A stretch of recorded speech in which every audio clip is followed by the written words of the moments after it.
গতকাল একেবারে super Sunday গিয়েছে, যেখানে ইতিমধ্যে তৃণমূল কংগ্রেস 42টি আসনে নিজেদের প্রার্থী তালিকা ঘোষণা করে দিয়েছে। নতুন মুখের চমক যেমন রয়েছে, আপাতভাবে বলা যায় যে একেবারে ব্যালেন্সড প্রার্থী তালিকা গতকাল ঘোষণা করেছেন তৃণমূল সুপ্রিমো। তবে আরেকটা আশা যেটা ছিল যে প্রধানমন্ত্রী যেভাবে একেবারে মার্চ মাসের 9 দিনে এসে চারবার সন্দেশখালী নিয়ে বারবার সরব হয়েছেন, নারী নির্যাতন নিয়ে সরব হয়েছেন, সেই প্রসঙ্গে কিন্তু কার্যত কোনো কড়া বার্তা গতকাল শোনা গেল না মমতা বন্দ্যোপাধ্যায় বা অভিষেক বন্দ্যোপাধ্যায়ের মুখে। আর এই সমস্ত কিছু নিয়ে আমরা আলোচনা করব। আমাদের সঙ্গে যারা রয়েছেন, প্রথমে পরিচয় করে দেবো। সমীর চট্টোপাধ্যায় রয়েছেন, অর্চনা মজুমদার, চন্দন ঘোষ চৌধুরী এবং সৈকত গিরি। সবাইকে স্বাগত জানাই আলোচনা। গতকাল যে সুপার সানডের কথা কুসুমিতা বলছে, সত্যি তাই। যেটা আমরা দেখলাম যে একেবারে চমকের পর চমক। চমক কেন বলছি? কারণ এই প্রথম জনসভা থেকে প্রার্থীদের নাম ঘোষণা করলো তৃণমূল। আর শুধু এখানেই নয়, চমক রয়েছে তৃণমূলের প্রার্থী তালিকাতেও। প্রতিবারের মতো হুগলিতে তৃণমূলের প্রার্থী রচনা বন্দ্যোপাধ্যায়, তমলুকের তৃণমূল প্রার্থী দেবাংশু ভট্টাচার্য, বিষ্ণুপুরে লড়াই প্রাক্তন স্বামী স্ত্রী সৌমিত্র খাঁ এবং সুজাতা মণ্ডলের। 18টা এমপি জিতিয়েছিলেন বাংলার মানুষ, তারপর থেকে অত্যাচার শুরু করেছে। 2021-এ দেখেছেন অত্যাচার সব বন্ধ করে দিয়েছে বাংলার। তৃণমূলের প্রার্থী নিয়ে ভীত, আতঙ্কিত, উল্লসিত কোনোটা হারই দরকার নেই। এই কমপ্লিটলি পিসি ভাইপোর কোম্পানি, এরা বিভিন্ন স্তরের কর্মচারী।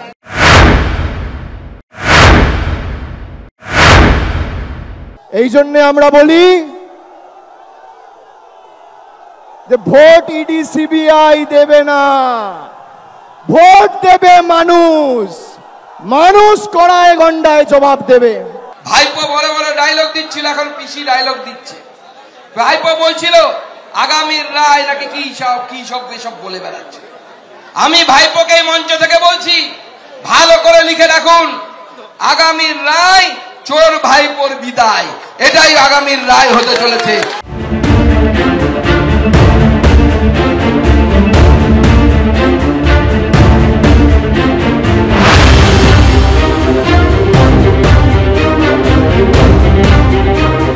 রবিবাসরীয় দুপুরে ব্রিগেড প্যারেড গ্রাউন্ডে লেখা হলো বঙ্গ রাজনীতির এক অভিনব ছবি।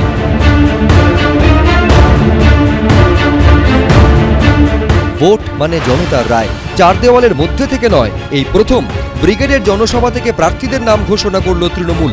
চমক শুধু এখানেই নয়, চমক রয়েছে তৃণমূলের প্রার্থী তালিকাতেও।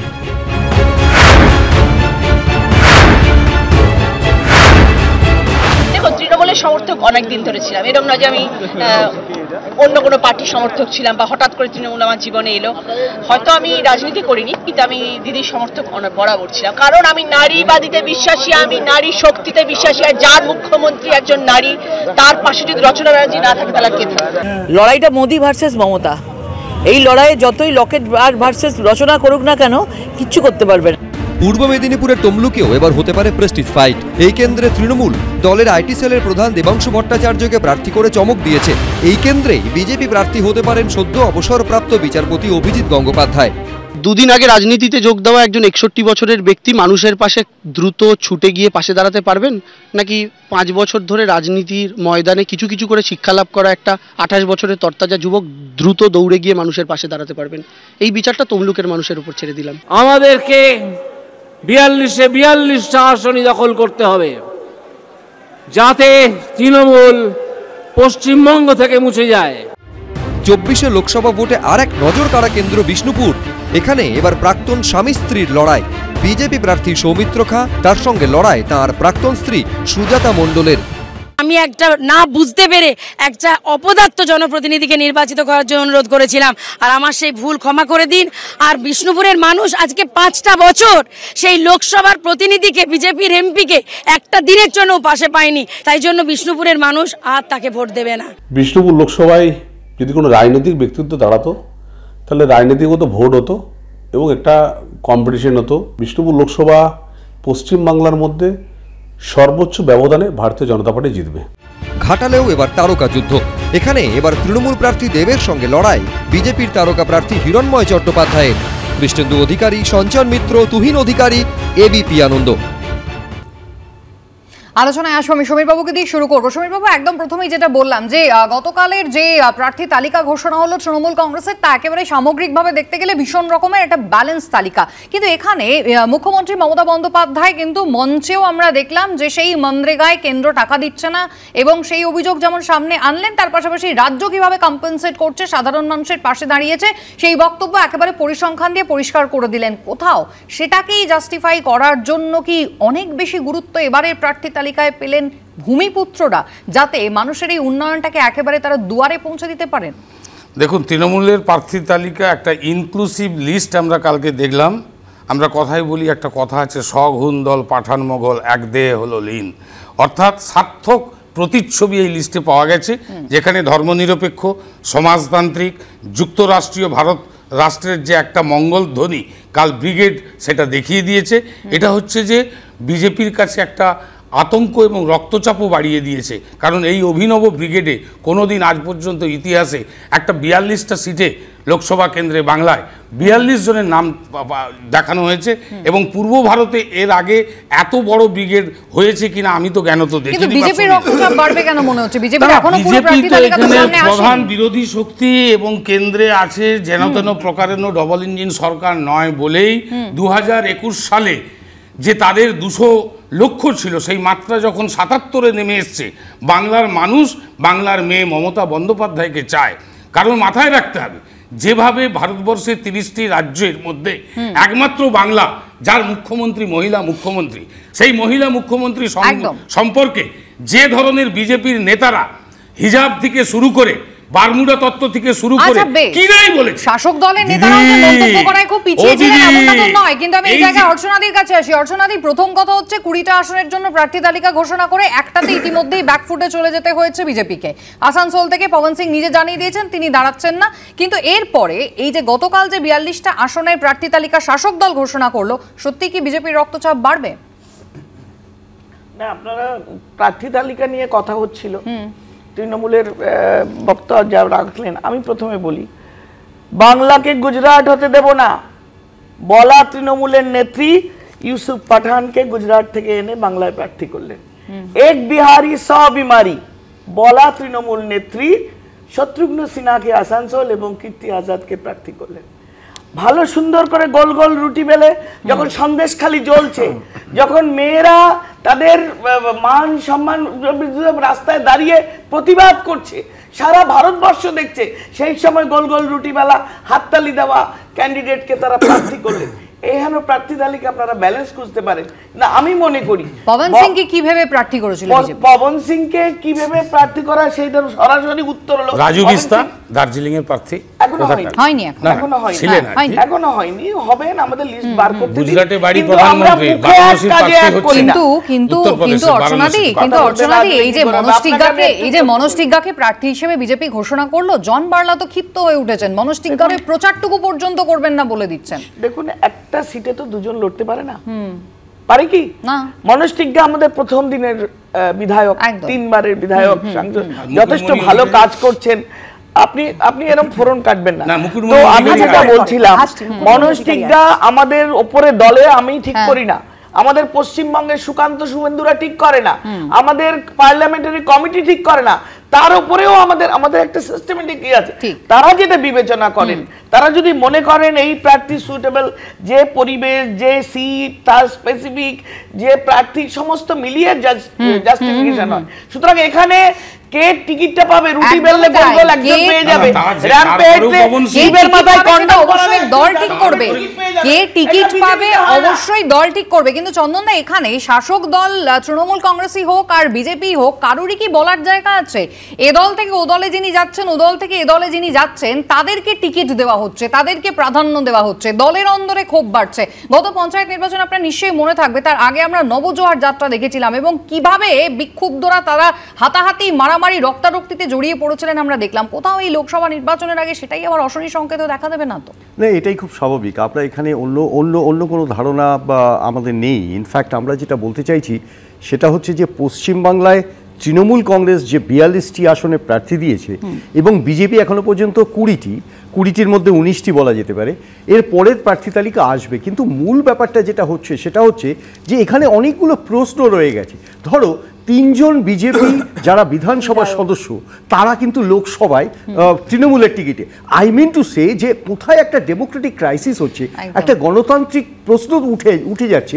বিধানসভার সদস্য একটি দলের, তারা অন্য একটি দলের হয়ে লোকসভায় প্রতিদ্বন্দ্বিতা করছেন বিধানসভার পদ না ছেড়ে। এখন প্রশ্নগুলো কিন্তু এখানে অনেক বেশি, অর্থাৎ তুমি স্বচ্ছতা, সততা যেগুলোকে সামনে রেখে মানুষের জন্য কাজ, মানুষের জন্য উদ্বেগ, মানুষের জন্য কাজ করবার উদ্গ্রীবতা, এটা প্রমাণিত হচ্ছে কি আলটিমেটলি একটা মরাল লাইন ডিস্ট্রয় হয়ে যাচ্ছে। ইনফ্যাক্ট এরা যেটা করতে চাইছে তাতে আলটিমেটলি মানুষের জন্য না, শুধুমাত্র নিজেদের জন্য বা রাজনৈতিক উদ্দেশ্য নিয়ে এই লড়াইটা লড়ছে। কিন্তু মানুষ একটা কথা বলছে, এখানে 42টা নয় 84টি ক্যান্ডিডেট 42টাতে লড়ছে। কোথায় কোথায় যে অ্যাডজাস্টমেন্টস এই লিস্টগুলো থেকে কিন্তু বারবার প্রমাণিত হয়ে যাচ্ছে। এখানে কোনো কিন্তু নেই, এরা যেভাবেই বলুক আলটিমেটলি কোথাও একটা অ্যাডজাস্টমেন্ট লাইন আপ আছে। তুমি সারা ভারতবর্ষের পরিপ্রেক্ষিতে দেখো, একটি জায়গাতে যেখানে কোনো অ্যালায়েন্স হয়নি, অর্থাৎ ইন্ডিয়া জোটের অ্যালায়েন্স হয়নি, সেটা হলো এই পশ্চিমবঙ্গ। যদিও আমরা তাতে খুশি, প্রথম থেকে আমরা এই কথাটাই বলতে চাইছি, আমাদের লাইনটাই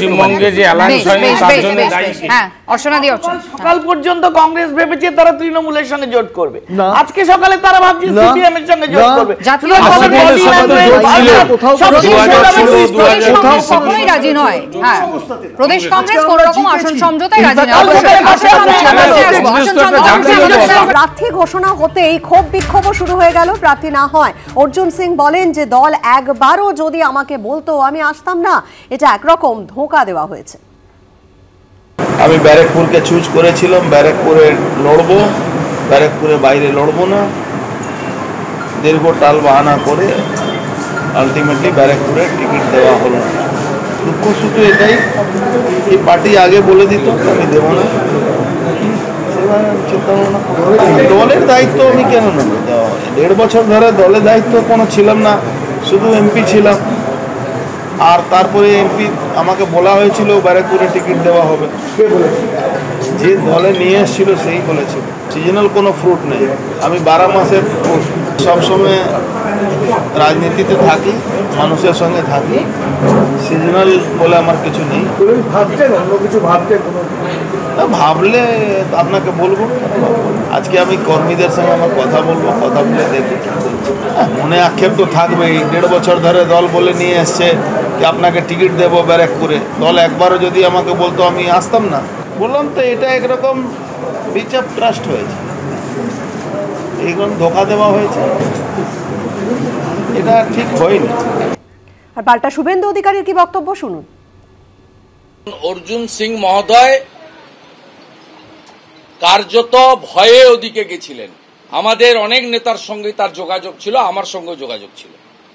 আমি বলেছি যে আপনি ভুল জায়গায় গেছেন, খুব বেশি হলে জেল খাটাতেন। আমি অর্জুন সিং এর ব্যাপারে যেটা বলবো, তিনি এই 2 বছর যে গেছিলেন ব্যারাকপুর এলাকার বিজেপি কর্মীদেরকে কোথাও উত্ত্যক্ত বা আক্রমণ করেননি। এবং আজকে আমি বলছি আপনাদের অকথিত তথ্য, দ্রৌপদী মুর্মু পশ্চিমবঙ্গ বিধানসভায় মোট 34 জন এমপি ভোট দিয়েছিলেন, একটাও বিজেপির এমপি ছিল না। বিজেপির এমপিরা দিল্লিতে ভোট দিয়েছিল, তাতে 34টা ভোটই আমাদের বিরোধী প্রার্থী যশবন্ত সিং এর পাওয়ার কথা। কিন্তু 2টো ভোট বাতিল হয়েছিল, সবাই জানেন, আমার আজকে আমি বলতে চাই না, সবাই জানে কার 2টো ভোট বাতিল হয়েছে। 2টো ভোট দ্রৌপদী মুর্মু পেয়েছিলেন, তার মধ্যে একটা অর্জুন সিং এর ছিল। বাকি অর্জুন সিং কি সিদ্ধান্ত নেবেন, দল তাকে গ্রহণ করবে কিনা, এগুলো কেন্দ্রীয় নেতৃত্বের বিষয়, এটাতে আমার কোনো রোল নেই। কিন্তু অর্জুন সিং আজকে বুঝতে পাচ্ছেন যে তৃণমূল কংগ্রেস প্রয়োজন হলে অনেককেই ব্যবহার করে ছুঁড়ে ফেলে দেয়। সৈকত, তাহলে এবার প্রশ্নটা রইল যে কংগ্রেস আর সিপিএম তারা কি করবে? মানে ইতিমধ্যেই মোহাম্মদ সেলিম তিনি বলেছেন তিনি কংগ্রেসের জন্য অপেক্ষা করছেন, এআইসিসি সিদ্ধান্তের জন্য অপেক্ষা করছেন, কিন্তু সকলেই তো তাকিয়ে। না আমরা কি করব বলতে, আমরা তো এই ভোট এলে এরকমভাবে র্যাম্প শো করে প্রার্থী তালিকা টলিউড বলিউড ক্রিকেটার সব এইসব নিয়ে এসে নিজেদের হাইলাইটেড করবার চেষ্টা করব না। আমরা বামপন্থী রাজনীতি করি, আমরা মনে করি যে নির্বাচন হলো 5 বছর ধরে একজন জনপ্রতিনিধির মানুষের প্রতি তার কি দায়বদ্ধতা পূরণ করতে পেরেছে, কি করতে প্রতিশ্রুতি দিয়েছিল আর কি করতে পারেনি, তার একটা পরীক্ষা। জনগণের সামনে যদি জনপ্রতিনিধি সঠিকভাবে তার পারফরমেন্সের উত্তর দিতে না পারে তাহলে তার নির্বাচনে লড়ার অধিকার নেই। 1 2 আমি বলছি আপনারা আমাদের কাছ থেকে কি আশা করেন যে দিদি নাম্বার 1 যিনি কোনোদিন রাজনীতির কোনো আঙিনায় যাকে দেখা যায়নি, আয়লা থেকে শুরু করে কোভিড থেকে শুরু করে একের পর এক রাজনৈতিক ইস্যু, চাল ডাল আলু পেঁয়াজের দাম বাড়া, আরামবাগে আলু কৃষকের আত্মহত্যা, কোনো ইস্যুতে যিনি কোনোদিন মুখ খোলেননি, এমনকি দিদি নাম্বার 1 বলে একটা অনুষ্ঠান চালান, অথচ সন্দেশখালীতে মা বোনদের উপর ঘটে যাওয়া অত্যাচারের সব দলেরই থাকে। আমি এক সেকেন্ড একটু বলেন, সব রাজনৈতিক দলেরই তো এই ধরনের চমক থাকে, এটা নতুন কিছু নয়। এইটা কি ভারতবর্ষের পশ্চিমবাংলার রাজনীতির পক্ষে ভালো হচ্ছে যে বিরোধী দলে প্রতীকে জিতে আরেকটা সেন্টেন্সটা কমপ্লিট করেন, নাহলে মাঝখানে বলে তার উত্তরটা দেওয়া যায় না। সেকেন্ড হচ্ছে আপনি এই যে তৃণমূলের প্রার্থী তালিকা যদি দেখেন তাতে আপনি দেখবেন যে 6 জন এমন নেতা রয়েছে যিনি প্রাক্তন বিজেপি,